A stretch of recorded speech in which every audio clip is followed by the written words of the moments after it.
कोल्होबाला ऊस फार आवडतो. ऊसाचे मळे असतील तर आजूबाजूच्या रानात कोल्होबा वस्ती करून असणारा म्हणून समजा. गणबाच्या ऊसाच्या मळ्याजवळ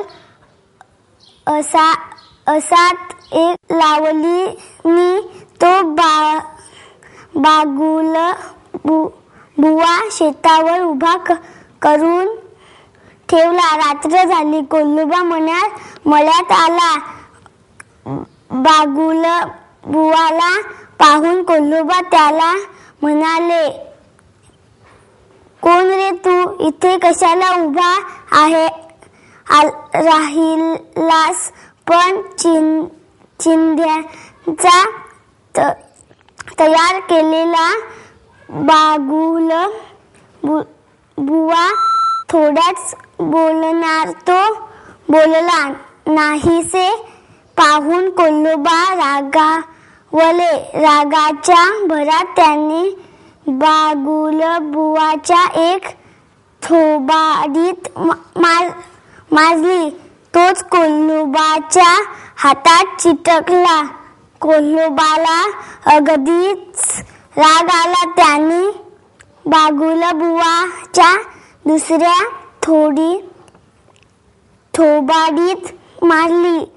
तेव्हा कोल्होबाचा दुसरा हात पण चिटकला. तो घाबरला नि पळून जाण्याची धडपड करू लागला. गणबाने आवाज ऐकला. तो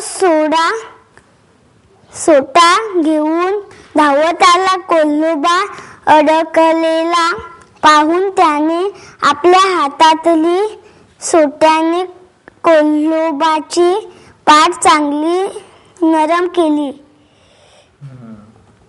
काय झालं रे गोष्टीमध्ये? तो होता कोल्होबा. त्याने रोज मला त्याचा आणि ऊस खायचा. बरं, कुणाचं शेत होतं? गणबाचं शेत होतं. मग काय झालं? कोल्होबा रोज यायचा आणि ऊसाच्या नासधूस करायचा.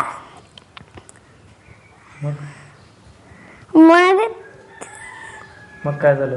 मग त्याने त्याला मारायचे ठरवले. कसा पकडला त्याने कोल्होबाला? बागुलबुवा तयार केला ना?